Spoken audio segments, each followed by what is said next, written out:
So can I invite the moderator, Head of Revenue, ETN Media, Mr. Kyo Wimmer. Let's give them a round of applause. Thank you. Okay. There we go. There we go.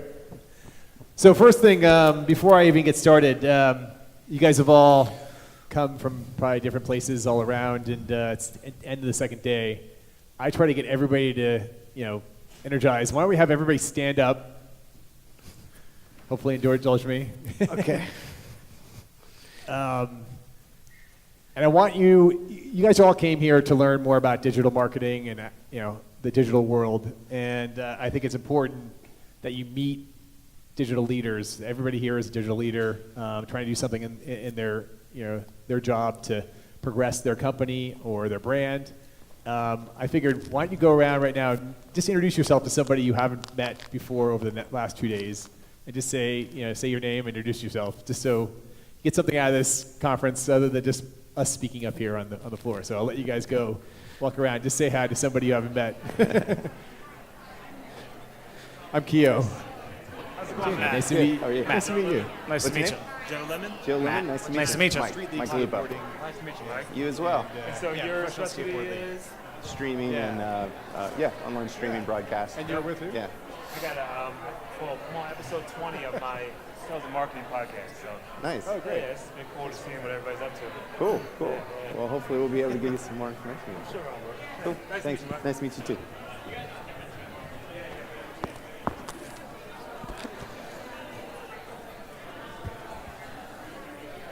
So hopefully this is a nice little experience. You're at least meeting somebody new, and you never know. That person can become your next job, or you be hiring them, or they can help you find your next job.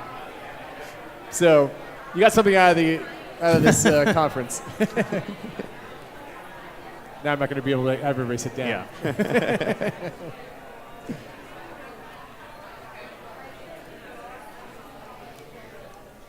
That's okay. So everybody has a cell phone, I know. You guys all have cell phones? Everybody have their cell phone on them? Yep. Is everybody here? You guys looking at me? Hopefully that was nice to meet somebody new. Everybody here is in the industry, so we're all part of the same world, you guys. Community. Everybody knows this phone, right? And how powerful this is? I think you guys all realize it, but everything, the power that this has done and how much this has revolutionized our society, I think, is understated even for us, and we're in this world. This is the most revolutionary time, I think, in the history of the world, and you guys are a part of it. And we have the ability, being in digital marketing, to take advantage of this. And what we want to talk about now, and I've been in traditional media. I came from Fox Sports. I went to Learfield Sports, which represents over 100 colleges. From there, I was the head of global marketing partnerships for the UFC, Ultimate Fighting Championship. And now I am with Street League Skateboarding and ETN Media, and we're doing all of the Olympic qualifying events for skateboarding going into 2020 in Japan and beyond. And it's been pretty exciting kind of building these out over the years. But looking at going back to even the early 2000s when they were saying we were in digital revolution, we didn't have the power of this. This thing, if you look at anybody, if you walk down the street, you guys go anywhere, everybody's looking down at this constantly. And this is what you're doing, even when they're driving, when they shouldn't be. People are looking down at this. So if you can tap into this, this is the gold mine that is going to power everything you're doing. I guarantee it. This is it, right here, right in this little tiny, this is what's connecting us. You always have it on, and you always have it with you. So I just wanted to start the our little talk with that. I have two guys here who have a lot of experience in digital marketing, spent a careers, 20 plus years, both of them, kind of working in that field. And you're trying to figure out, how do you get somebody to put an app on here? How do you make somebody want to put an app on here and then pay for content once that app is on? The first path to purchase is like getting them to put that app on their phone. And that's hard. It's hard to get a consumer to do that.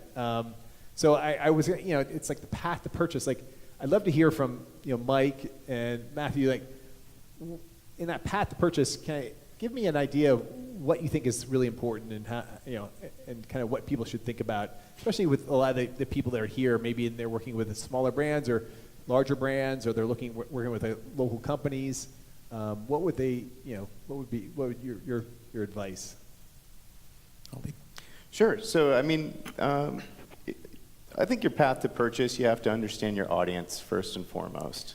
And, a lot of organizations will tell you an obsession around your customer base is key towards your success. And if you're trying to sell content, one of the big things to always remember is that you need to have some exclusivity around that content and make sure that people understand what your value proposition is. So whether you're selling education tools to help people, learn digital marketing, or whether you're selling, subscription services to sports packages, offering up, or giving your users some education around the value proposition, the exclusivity of that content, and then identify whether they're familiar or not familiar.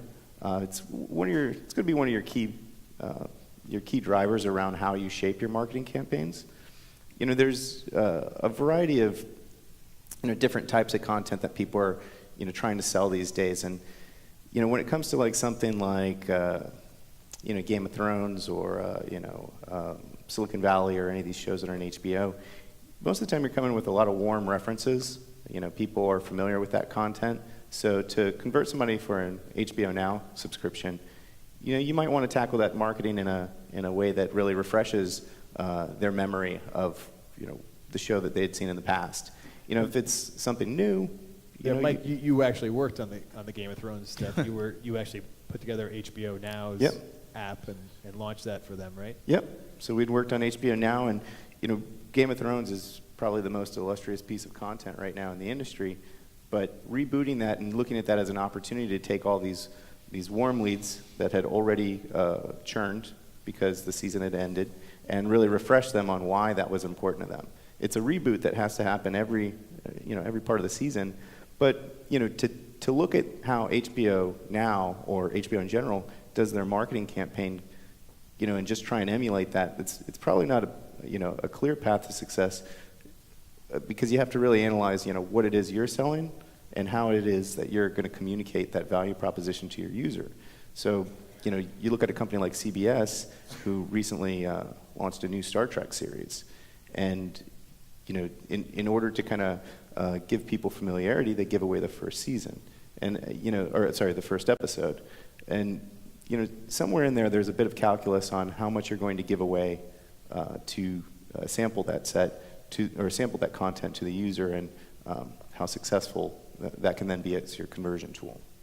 That's great. Now, Matthew, I know you're a little different. You're at the Oakland A's running their digital marketing now, and you guys have been doing some kind of revolutionary things, trying to not go for the core fan, but to take advantage of an area in the stadium that we're having a hard time selling for tickets, and make it into a really big value proposition. So I'd love to hear kind of some more on that. Yeah, I mean, our biggest challenge for the A's is we have the second lowest attendance in baseball historically in the last couple of years, and it was how do we acquire new customers to get to our end goal, which is building a brand new stadium in Oakland, privately financed, and how do we build up our database to a sizable enough juncture that we could potentially have a product that not only could be built 5 years from now, 2023, but could sustain.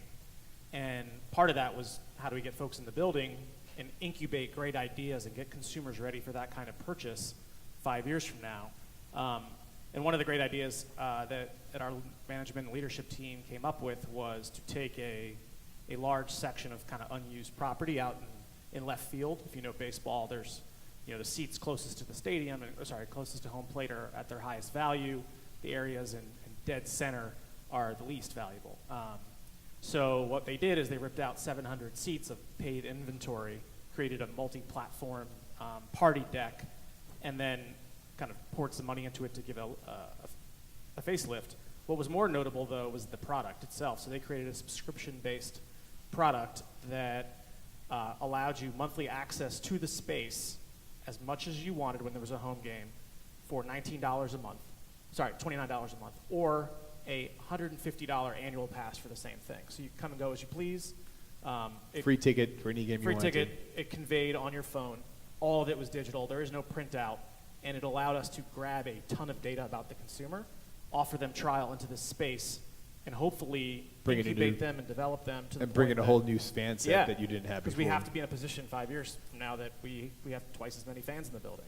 So how do we try this space out? How do we program the space with innovative ideas and ways to bring folks in? Our director of marketing is here as well, who was part of kind of figuring out some of the tools and methods and techniques that we were using to not only bring them in, but then hopefully have a great experience and refer us and increase that net promoter score, et cetera. It's great.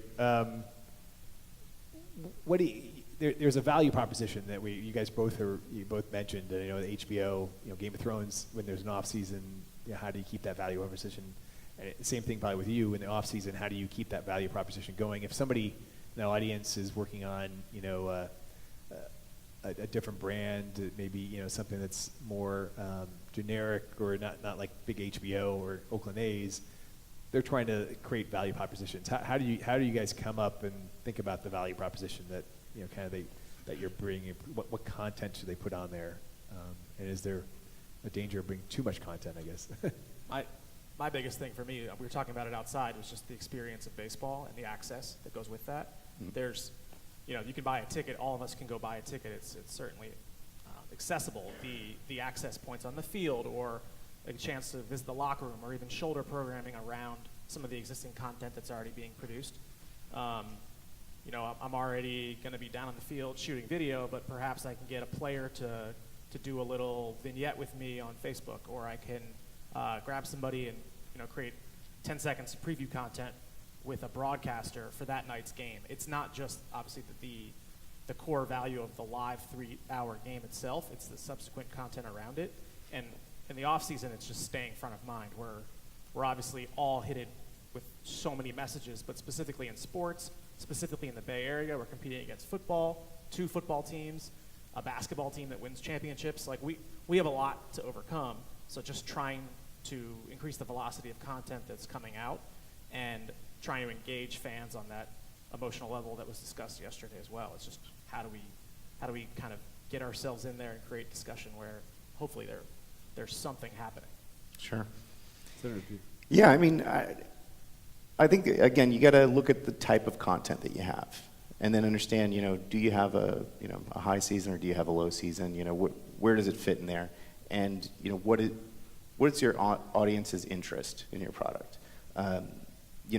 You'll look at like AMC does a great job of this where, whether it be spin-off series or things that exist in the same universe that are sort of teased out throughout the year to give people, enough supplement of the main thing that they're looking for, whether that be Breaking Bad or The Walking Dead. But, if you're trying to sell education tools as a piece of content, was it GDPR was just recently a sort of big deal for a lot of companies having to kind of translate. If you're selling classes on the GDPR, you have a basis of knowledge or a warm lead on what interested the user to come and convert in the first place. So you want to kind of identify whatever that initial value proposition or whatever that initial interest is, and then look to kind of focus on that demographic, on that user, and really look to provide them something at least within the genre of interest, and make sure that they're aware ultimately of what else you have to offer. So it's again, it's kind of from our perspective, it's understanding what our users' interest is and being able to grow content around that so that we don't lose them through a churn, or as well, if they've gone through a trial, we can retarget them with something else that might be more keyed in on what they really want. Great. In terms of that path to purchase, it's always interesting trying to figure out how much do you make free versus pay, and kind of like those balances, and you're kind of because you're trying to entice people in. In your experience, if somebody in the audience is trying to figure out how much should I put out there free, you mentioned that CBS was doing Star Trek. They gave the first show free. But Yeah, yeah. That everybody here has Star Trek, right? Yeah, I mean, show. we were talking about this outside, but Yeah. I find trailers to be, something that's really gone off course. If you, flip through iTunes and watch movie trailers, a good portion of those trailers give away the entire plot to you, and that's a terrible conversion mechanism. But teasing your content is probably your best tactic, and whether that is, through some cliffhanger, whether that be a segment of your, if it's entertainment content, or allowing the first episode of a series that's maybe trying to teach you something like digital marketing, where ultimately what you're looking to do is you want to offer up the best thing that you have without fully delivering. So in skateboarding, I think they talk a lot about the makes. So when somebody lands a trick, not giving away the highlights to whatever it is that your content is through social media or any other avenue, but really realize that in order to convert someone, you need to keep just the thing they need right behind the paywall, and get to the point where they can identify the value of what it is that you have behind your paywall, without giving that away. So for me, that's the key thing. It's understanding your content, understanding your user, knowing what it is that they're really after, and then being able to show them just enough to give them value, or to make them understand your value. That's great. We give away, one thing we have a lot of is inventory in our stadium. So we give away a ton of inventory. We actually have little cards. Might have one in my wallet now, that if I see anybody out in the street wearing an A's cap or any sort of brand messaging, we have this green and gold ticket, kind of Willy Wonka style, like literally that gives them a specific code on the back of it to redeem for 2 free tickets to any game. And it's all about bringing them in the building, showing them the experience. The one thing that we're up against a little bit is the cannibalization of our season ticket holders. So we can't give away too nice of a product, because I got folks who are spending 6 figures on suite packages or 81 games behind the home plate. Like I can't give them my best, like you just said. I got to give them maybe a seat down the left field line on a Tuesday against the Mariners. Sorry, Seattle fans, but I have to be kind of judicious in the kind of stuff that we're willing to give away for free. And certainly we have premium inventory that we can use to incentivize contesting or sweepstakes, text contests or email submissions or social media contests that allow us the ability to give trial and hopefully bring them back. But as you started with, we're so focused on that new customer that we're willing in some cases to take a negative ROI, which I know because the worth of that, the value of that customer is we got a long-term value, lifelong value. So it's like there's like that balance, like too much, but once you get them hooked, then they're in, right? You got it. If you can get them actually to put the app on here, it's pretty powerful, right? Absolutely. There's leaders in the industry. I know you working for HBO or Fox Go, where you were doing the app, or now at ETN with us Street League. We're doing these massive things. And you're working with the Oakland A's and Major League Baseball. But are there other leaders in the industry that you guys look at and kind of say, hey, this is where I want to model myself out, or people are pushing the envelope? And I'd love to hear your thoughts on that. Sure. For me, the big one, and again, these things are all relative to what type of content you have, right? So for a lot of the sports entertainment world, it's looking at what WWE does in being able to reward their subscriber with ultimately like the crown jewels of their content, and sprinkling out enough shoulder content on varieties of other platforms, whether it be linear or social, in a way that still draws in the user or the customer. They give them more a behind-the-scenes peek through, other aspects of things, but ultimately they are so keen on drawing everybody back to their subscription funnel as like ultimately here's what you really wanted to see. You want to see the main event, So they do a really good job of that. I think you've got some other people out there like Spotify that have really keyed in on the conversion. But just to go back on we were just talking about like how to give people this proposition, and one of the things that I see a lot of people do is that they offer trials. It's you know, it's something that you got to be very careful about if you're going to like work with a trial system, because ultimately, again, understanding your content and what your user's after. If you give away, you know, a week free of your service to give them this trial so that they can kind of become familiar, but they're, you know, really after a 4-hour class, you know, they're probably going to just take that 4-hour class and they'll be gone. Yeah. So, you know, even WWE or Spotify as a good example, they'll sample you in, but not enough to a point where you can consume everything that they have. You know, you get to really try it and see what it is, and if it's the right fit for you, you understand that. But you know, it's important that whoever the leaders are out there, you make sure that there's a 1-to-1 correlation with what it is that you're doing, you know, what your content is about and what your value proposition is. Otherwise, you could find yourself, you know, giving away a free trial that ultimately gave away your customer. Yeah. Matthew, interview. I mean, I'd like to, you know, my background was initially in like documentary films, and I like to think that we can create these amazing pieces of video we talked about briefly, like these 30 for 30 style great stories. But the reality is baseball is 162 games in 180 days. Like, we cram them in, and the news cycle is, if not daily, it's hourly. So the people that I look up to, both our social media team, but as well as kind of like sports leaders, are not folks who are focused on that high-end journalism necessarily. I love that art form, but from where we are as a brand, we need velocity, we need volume, we need just as much content as we can, and hopefully that one piece that goes, I hate to say viral, but that one piece that kind of has some traction with our audience and maybe hooks a casual fan, or they see some great moment. We can put out camera crews, we can shoot all these vignettes. You know, one of the most interesting pieces of content we generated this year was a fan who caught consecutive foul balls on consecutive pitches at our stadium. This completely, you know, unplanned event, but of course then it goes on social media, and then it gets retweeted, and then folks are talking about the odds, and no one spent time, money, or energy shooting that because it was just there. It happened.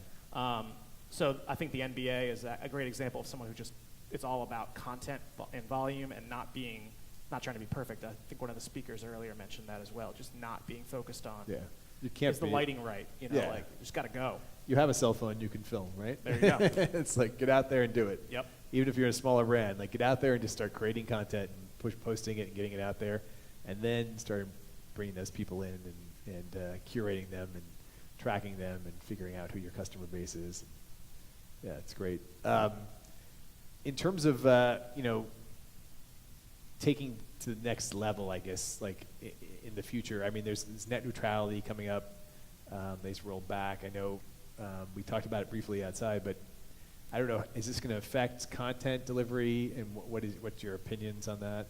I'd love to hear kind of just a little more.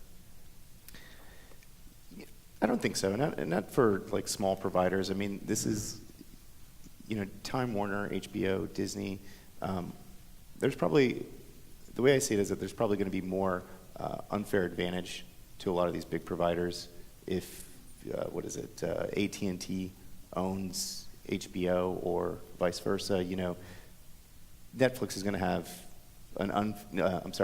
Netflix will not have the advantage in that case. So I don't see that as really a barrier for smaller content companies.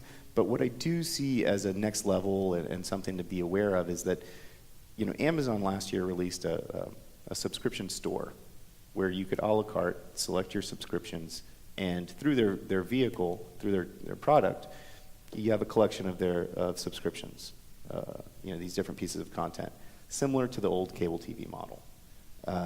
I think, you know, as time progresses, we'll see more of those models of whether it be education tools or whether it be of, you know, YouTube groups or Amazon groups, where your content will be able to be licensed to other people as the reseller.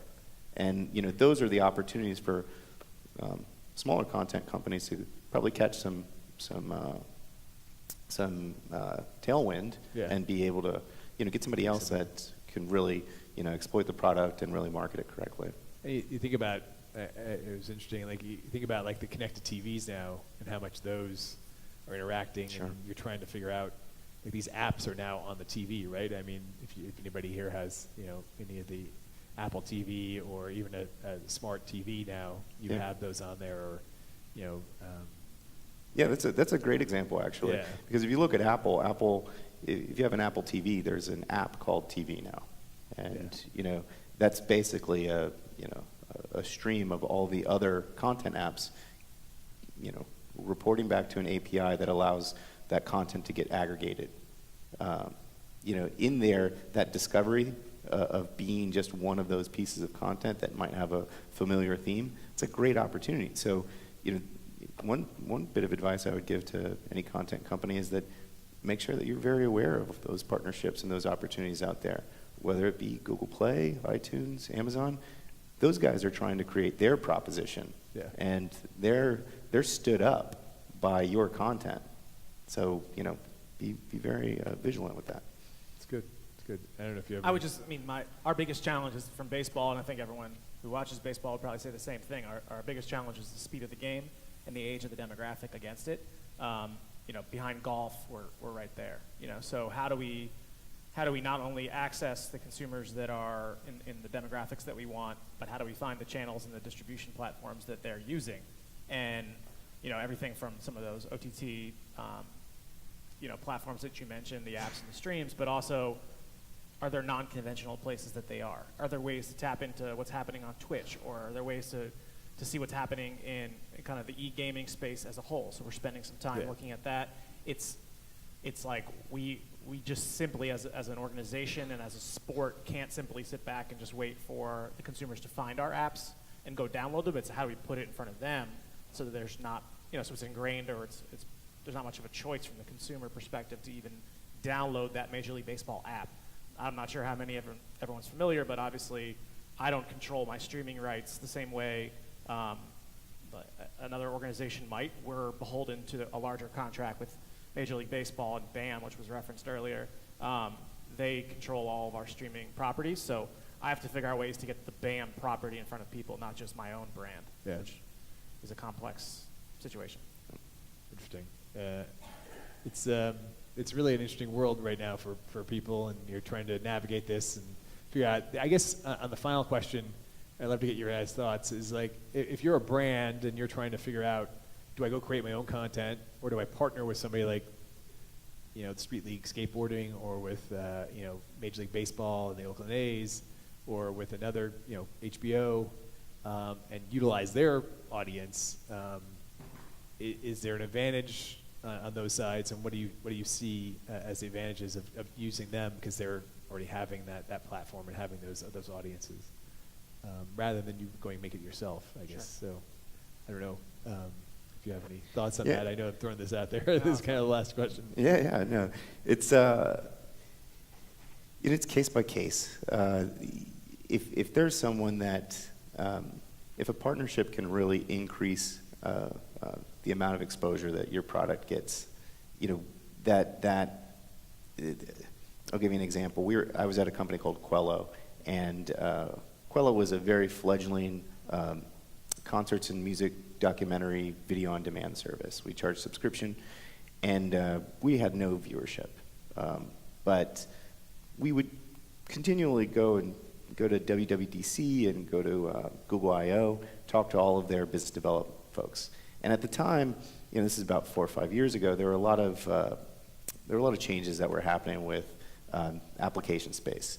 So by being able to key in on their business development guys, we were able to find out that if we altered our entire roadmap, our entire technology roadmap, to just do what they wanted us to do in these beta programs, where we spent tons of time going down avenues that got completely broken up. Like, hey, let's build this way, and then 2 months later, Apple would say, actually, we changed the API. We're going to build it a completely different way. We're spending a lot of time and resource on that. But ultimately, what that led to was, Quello being the first platform update of the original Apple TV. So we were right next to the History Channel. We were right next to 2 more major streaming services as 4 apps that were part of this firmware update. That's great. We saw in the course of 24 hours, we saw our free trials triple. We saw like our growth in front of our eyes by just page refreshes. So the amount of time and money that we had spent going down these sort of like goose chases with Apple ultimately led to our the company's greatest success. You its put the time in exposure. for yourself and made your own stuff, and it paid off. Yeah, it paid off. So that worked in that case. But You're still using Apple as like that platform, right? I guess this is the bottom line. Yes. Yeah, tying absolutely. together with the groups. I don't know if on the Oakland A's side. I got a funny one I'll end with too that you guys will like. And it's still going on, so Travis, our director of marketing, might be laughing at me, but we're trying to figure out how to take money from Ease, the marijuana distribution company, which is a complicated and interesting discussion as it relates to Major League Baseball. Figuring out the right partner and who to go to market with is a very important thing from a brand perspective. Baseball is incredibly family-driven. It's incredibly confined by the laws of the contracts with the unions and the players who are banned from using illegal substances. We're in a state that it's legal in. How do we figure out a way to align with a brand that wants to spend money with us without aligning ourselves with Major League Baseball as a whole and BAM, who's very legally oriented and litigious? And how do we calculate the risk against that as well from what it could do to our brand to align with the company, regardless of your politics of it? It's still a hot button issue. Yeah. So obviously there's, we've never touched political money. We've never touched things like that people try and get in front of 40,000 fans. But is it weird if we have the medical report on our broadcast brought to you by Ease? And that's a decision that luckily will be vetted across a lot of different groups, both our communications team and our legal team and our marketing team, but aligning properly and thinking about the 5-year value and the LTV of these consumers is kind of all we're focused on right now. Yeah. So that short term, hey, we get some money from them, might not be worth the long-term game. Yeah. So cool. Don't repeat that. Yeah. Thanks you guys for joining me up here. I think we're out of time, and I know wanted to see if there's any questions we could answer, and thank you all for having us here. Nobody? Back in the back. Back. The throwing This is of the the fun part. Game changer. So, hi. Hi. Both of you are kind of in charge of pushing out content for a well-known, athletic team and television shows. So what kind of advice would you give to someone who's trying to promote content for their brands not as famous as yours?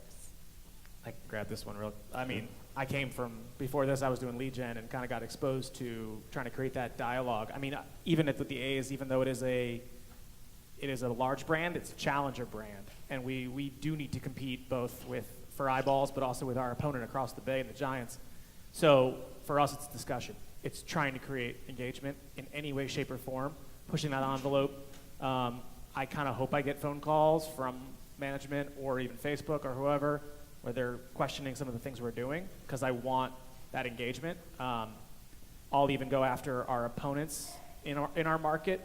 If the Yankees are visiting the A's, I'll try and rib or get on the Yankees case. So from small business to medium-sized business, it's like the reason those quizzes work and the reason all that stuff, people love talking about themselves. So any way that you can create engagement or start that conversation just helps in creating a dialogue and eventually leading to purchase. So that's how I would go with it. Sure. Yeah, I would say that awareness is, it's key to that initial stage. So you have to find, as we were talking about before, how you're going to deliver the sample set so that your audience out there that doesn't necessarily recognize yet the value of your product or your content can get that taste of it. So whether that be through paid marketing or just aggressive engagement through social media and other avenues, it's teeing it up in a way that really starts to give people an understanding of what's behind the curtain, so that you can kind of lead them, whether through free trial or whether through other avenues, but lead them back to where you want them to go. Anybody else? I think we're good. Well, thank you guys for the time. Really enjoyed being here. Thank you. Thank you.